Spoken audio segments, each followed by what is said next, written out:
What's up, guys? Persian Predicts, and today I'm going to be doing a day before the game, a preview of the Iran against Bahrain game that will be happening again, as I said, tomorrow at 5:30 UK time, 7:30 local time in Manama in Bahrain. So we're just going to get into this. So, quick overview of the last game, as I kind of longfully did in the last video. Sorry. It was a bit. Last game was a bit rubbish, to be honest. We won 3-1. We won 3-1. We won 3-1 against Hong Kong. We were 3-0 up, and we gave them a goal a minute after we scored our third. The performance was poor, very poor. We didn't make too many chances at all, which was very, very disappointing. And defensively, when they got near our final third, they actually Hong Kong could have scored 3 goals in that game, which concerns me how we nearly let Hong Kong score 3 goals against us. That is embarrassing. But it's what nearly happened. I can't even lie, it is actually what nearly happened. So the last game was poor, but we won 3-1, we got 3 points, and we have 3 more games left. The game against Bahrain, I need to talk about a few things. So I'm going to do 3 things. One, I'm going to read out a potential team that 24 hours before the game was already released on an article. This is, I think, by Khabar Varzishi, I think. Khabar Varzishi. Could it be reliable? I don't know, but I'm going to just read this team out.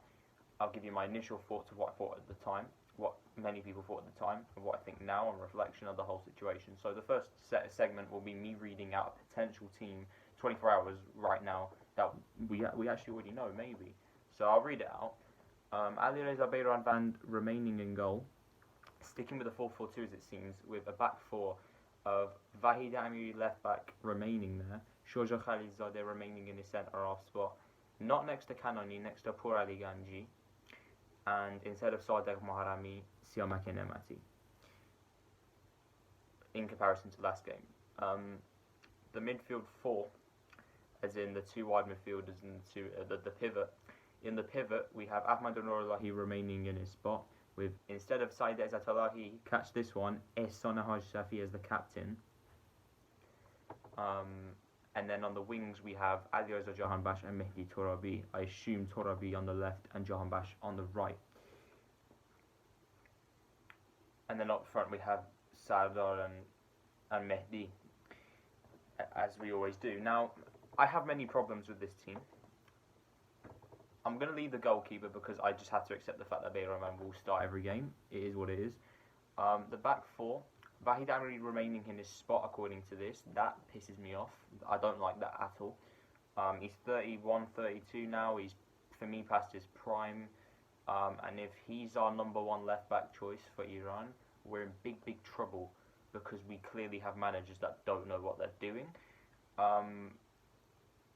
Shoja remaining in his spot, I'm completely fine with that. I actually like him. Pour Ali Ganji coming in instead of Kanoni, that's actually good. That's actually probably the only good thing about this lineup if it is to happen tomorrow, which I hope it isn't, but I'd love to see Pour Ali Ganji come in instead of Kanoni. Love to see that. But then this has Siamak Nemati starting instead of Sadegh Moharami. Now here's the thing. If Sadegh Moharami gets dropped tomorrow, I will understand because he played, I think, the whole of last game. I'm pretty sure he played the whole of last game. And he has just come back from an injury recently. He's only played 1 or 2 games before the Team MLD camp with Zagreb, Dinamo Zagreb. So he's coming back from an injury in recent weeks, and he's only started in recent weeks to start playing. So if he gets dropped for tomorrow, obviously in a very intense encounter, coming back from injury and being replaced by another right back, I have no problem with that. But not with Nemati, when we have Jafar Salmani who can play there according to Skocic. I don't think he's good there, but I'd rather see him than Nemati, because he didn't do too bad, Jafar Salmani at right back when he played for Iran in the last game against, not in the last game, but the second to last game against Surya in the friendly. I don't think he did too bad on reflection. So if you want to drop Sadegh Moharami, You have Jafar Salmoni. Okay, he's not a natural right back, but he's played there before. He's better than Nemati in my opinion. Better option. But Daniele Esmaili Fad. So you're telling me you'd rather have at right back. If you want to replace Maharami, and I'll say this one more time, if you want to replace Sadegh Maharami at right back, I have no problem with that. No problem. It makes sense because of injuries and whatnot. I understand if you want to rest him and whatnot and replace him with another right back. But wouldn't you want to replace him with Jafar Samani, who's played there against Surya 2 months ago and didn't do too bad? Or potentially put Daniele Esmaili Fad there? Daniele Esmaili Fad has been by far the best fullback. Let's think. I was going to say right back because he has been the best right back in the Iranian league this season. In fullbacks in general, even including the left backs, I think you could also say that as well. So Daniele Esmaili Fad has been the best fullback in the Iranian league. And you're telling me that in the fullback positions, Vahid Amiri is not even a fullback, and Siamak Nemati, who according to Irfan in the Iranian group chat on Twitter, obviously you guys know Irfan, you probably know more than me, good friend of mine, he said that Nemati hasn't even played a full game in months. Daniel Esmaili Fad plays full games every weekend, or every week for Sepahan, and he's been superb this season. So why would he not start over Siamak Nemati? Daniel Esmaili Fad. I don't know why. So that's just for me police bias. I don't give a shit what anyone says. It is. And that's not me being salty because I'm Estel Lali. No chance. That is, if Siamak Nemati starts, that's Sorhabi bias. Not Sorhabi. That's not even Sorhabi because where's the RB? Where's Mehdi Ghaidi? Instead of Jahanbash, who's been shocking. Yeah, I know it's opposite wings, but I don't care. Jahanbash played an opposite wing. He played on the left-hand side. He doesn't play on the left-hand side naturally. Doesn't matter, does it? So, the midfielders, as in the midfield forward line, the two wide ones and the two in the pivot, Torabi coming in as a starter, I actually want that. And there are positives with this. Torabi coming in as a starter is actually something I'd like. I have no problem with that. I think he should start this game, Torabi, instead of AJ. Alireza Jahanbash shouldn't. He started last game, he wasn't good enough. He didn't prove to me that he should be continuously starting. He was given a chance last game. Starting for Team Emeli when you've not played for us in a year and a half. You didn't play in the whole of you didn't play in 2020 in the end of it when we had them two camps against Uzbekistan and Mali because of your own issues. And he's been shocking for Brighton for 3 years. Ever since he joined there, and he gets to start against Hong Kong, he was rubbish against Hong Kong. If we're being honest, he didn't do enough. People were saying he made good passes. Where? He made one decent pass. He made one simple side-footed pass to Izzat Allahi, and that's considered decent. It doesn't work like that. He didn't do anything. Mehdi Torabi comes on. Okay, 1 or 2 mistakes. The guy absolutely skinned the fullback and got the assist on his weaker foot for the goal for Kayman Sarifard. Torabi should be starting this game. Even as an SL Ali, I put Torabi ahead of Ghaidi in the pecking order, simply because I don't think Ghaidi's ready. But if Ghaidi starts tomorrow instead of Jahanbash, I'd be completely happy with that. But I think Torabi on the left-hand side should be our priority for number 1.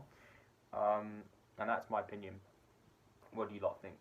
So Torabi, I have no mind starting on the left, and it seems like Jahanbash, according to this lineup, will be starting on the right-hand side. I don't understand why. So, also, this means now Jahanbash on the right-hand side is being preferred to Ali Ghaidizadeh. That's the one thing with this lineup that I think could be cap, could be wrong, could be false.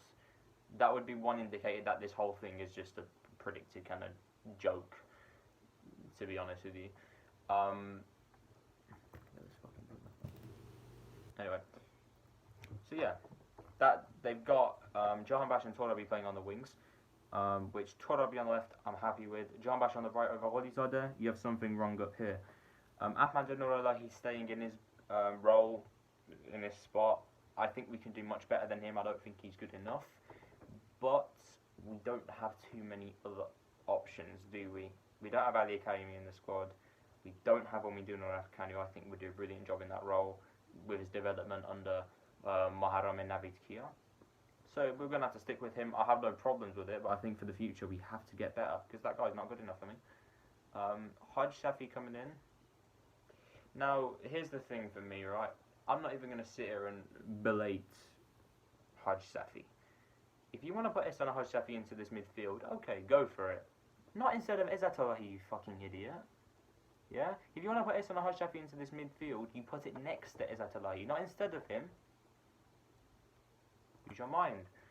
So a pivot of Noor Allahi and Hajjafi may be the most stale piece of shit I've ever seen in my life. If this is the lineup, and if that is the midfield too, if that is the pivot, I'm not going to watch the game. Why? I could be going outside, enjoying my summer, not to watch a midfield two of Noor Allahi and Hajjafi. You joking? No, not happening. And then up top we have the main two that apparently are worth a combined fucking total of like £50 million. Well, they didn't do anything against Hong Kong, did they? So they better fucking turn up in this game when they're going to be getting a lot more space, right? There's no excuse for this game. Okay, against Hong Kong, wasn't good enough, but they did park the bus, so then two were isolated. Taremi had to drop in sometimes to even have a little sniff of the ball. I understand. Okay, whatever. They played poor, but whatever. I'll give you the pass. I'll give you the pass. Tomorrow, if these two don't turn up, I don't want to see them together again. I want to see one of them playing as a lone striker and the other one on the bench, and allow this Taremi on the left-hand side. Because the only reason Carlos Queiroz did that is because he didn't have the wingers that we have at our disposal now. That's the reality of the matter. So Taremi and Osman have no problem starting tomorrow, but they're going to have a lot more space than what they had against Hong Kong. Utilise it, please. If you're that good, utilise it. Take your chances, be clinical, don't do none of this back heel, fancy-wancy bullshit. There's no need. We don't have time. Okay, we need an early goal tomorrow. If we keep it to the second half, we'll probably lose instead of... We won't even draw, we'll lose if we have to get a goal in the second half, because we'll start going open, we'll go nervy and all this. We know how the cookie crumbles. We played 6 games in Manama. We played 6 games in Bahrain, and all of them we haven't won. I think we have 2 draws and I think like 4 draws, 2 losses, or 2 draws, 4 losses. We haven't won any, and it's embarrassing either way. So that's my opinion. So that lineup is shocking. That lineup is shocking in my opinion. You know, Poyali Ganji coming in, Torabi coming in. I have no problem with that. But Hajjafi coming in instead of Izzat Allahi, instead of Hajjafi coming in instead of Noor Allahi, that's the thing I don't get. How are you going to drop Izzat Allahi, who wasn't even that bad for his first game back in a while, but you keep Noor Allahi in there? And then you replace Hajjafi with the one you want next. Okay, it doesn't make sense, does it? If you want to put Ihsan Hajjafi in there, you replace him with Noor Allahi, not Izzat Allahi, because we need Izzat Allahi in that midfield, because we don't have Omid Ibrahimi. Well done, Scotchich. If this is right. But I'm losing faith in the manager already, I don't know. So that's what I would say about that. Second segment, that took too long. Second segment is what we need to improve. Because even if these players start, I'm still going to say this. What do we need to improve in the next game to get the 3 points, as opposed to what we did wrong against Hong Kong? So what do we need to change from the Hong Kong game? Even though we won that game 3-1, there were wrongs. Intensity needs to change. We can have all the ball possession we want tomorrow, but what are we going to do with it? Are we going to string the passes? Are we going to take risks? Are we going to take risks? That's what I want to see tomorrow. Take risks. We don't have like 10 hours to pass the ball around like donkeys and just lift it in and hope Osman heads it. No, we need to show our quality. We need to push forwards. We need to be putting our style of play, right? I don't know what the fuck that is yet, but we need to be imposing our threat onto them, not just passing it around with 70% of the ball. Will they park the bus tomorrow? I don't know. I don't care.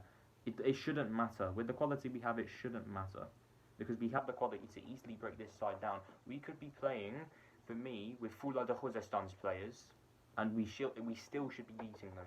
Still should be beating them. That's the reality for me. So we better do so.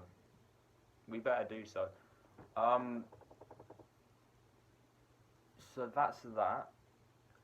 We need to improve the intensity. We need to be aggressive, but we need to, at the same time, if this makes sense, we need to be patient. So you can have intensity, but you've also got to be patient. You can't just be rushing everything at the same time. So be intense in your play. Have that aggression about you, but at the same time, be patient in your build-up at the exact same time. And be calm. I think the last thing I'm just going to say on this segment, honestly, just be calm. Don't even think of raising a high foot, throwing hands, anything, tapping someone on the head, could be a red card in this game. I'm not going to say too much about the referees. I'm just going to say it how it is. Okay? We literally touch one of... Sorry. Charge going off. If we literally touch one of their players, we're in trouble. Big, big, big trouble. So let's not do that. Let's not do that. Do not cause trouble. Do not speak too much. Get on with it and make the 80 million proud. The final segment is my 11. So in the first segment, I read out the kind of breakout 11 that may happen. I have like a... I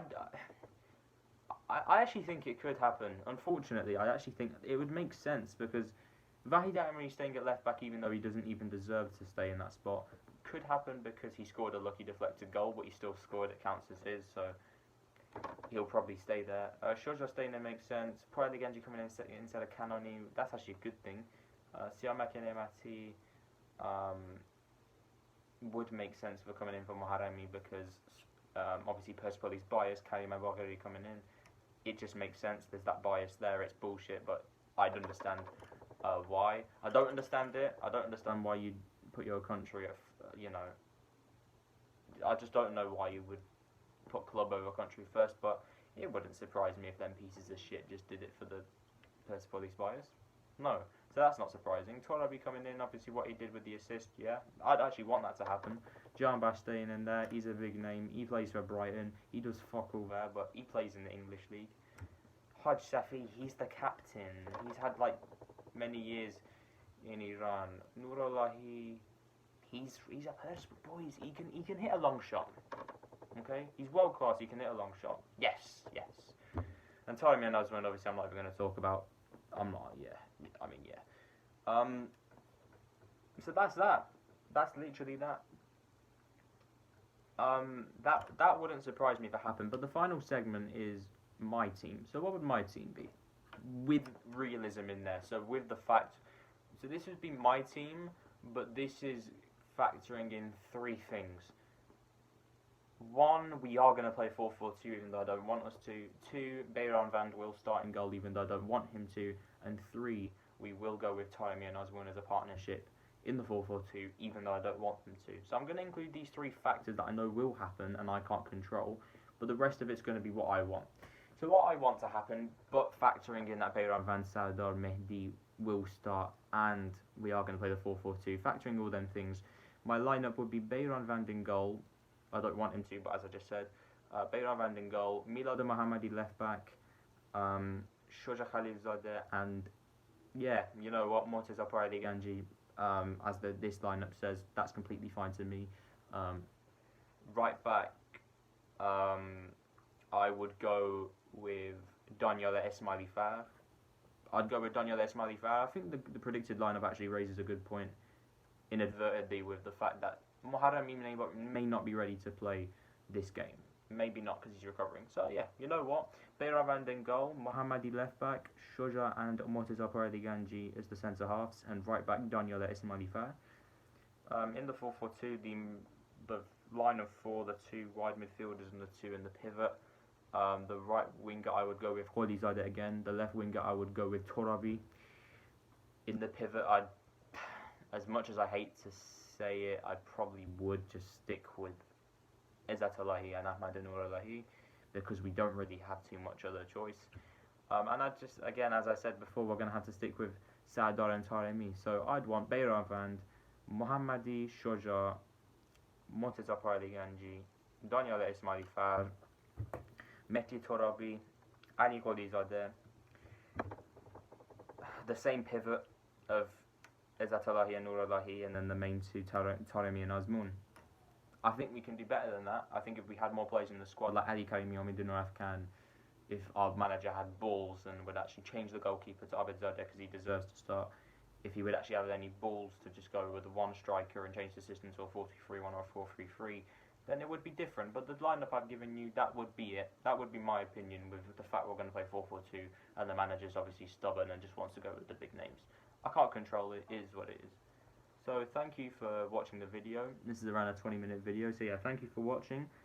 And hopefully we win against Bahrain. My prediction...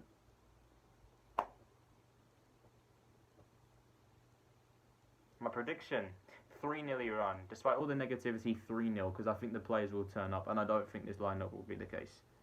Okay? I'm backing you boys, yeah? 3-0. I think we'll win 3-0. I think we'll blow them out in the first half. I think we'll score all 3 goals in the first half. I think we'll blitz them from the start. This is what my heart's saying. I don't even know what my head's telling me. I don't know what my head's telling me, but my heart's just saying we're gonna go after them. We're gonna be aggressive. We're gonna play with every little. We're gonna play with our strengths, everything. I don't know even what to say, and I think we're gonna blitz them in the first half 3-0, and just second half to see the game out. I'm gonna go for a 3-0 Iran win. So they better do it. They better do it. That's what my heart's saying. I don't know what's saying up here. Yeah? My heart's saying that. So 3-0 Iran. Let's get the job done. No more talking.